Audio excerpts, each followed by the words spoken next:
ay mapuprotektahan mo ang iyong pera sa ibang tao. Hindi natin maiiwasan na kapag pinapakita natin sa iba na meron tayong pera, ay marami rin ang lalapit sa atin at hihingi ng pabor. Biglang lalapit ang mga kamag-anak mong hindi mo nakausap ng ilang taon, ang iyong mga kapitbahay at ang dati mong mga kakilala. Sa una ay mangungumusta pa yan, kukunin ang iyong atensyon at tiwala at maghahanap ng tiyempo para manghiram ng pera. At alam na natin ang common ending ng ganitong pangyayari.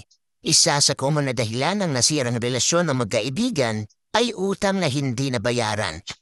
Pero hindi lahat ng kamag-anak at kaibigan ay ganito.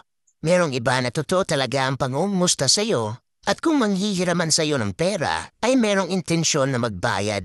Siguro ay gipit lang sila sa panahon na yon, kaya humihingi sila ng konting tulong. Magaan sa pakiramdam na meron tayong natutulungan, lalong-lalo na kung pamilya at mga tao malapit sa atin.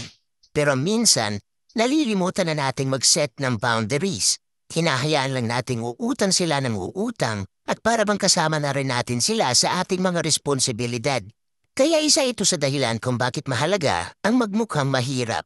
Mas mabuti nang walang ideya ang ibang tao na meron kang pera kaysa yung marami nga ang nakakaalam pero parang ginawa ka na nilang bangko.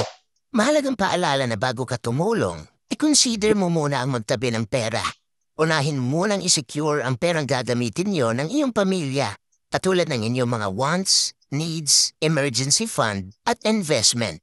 At kapag merong natira, yun ang itulong mo sa ibang tao.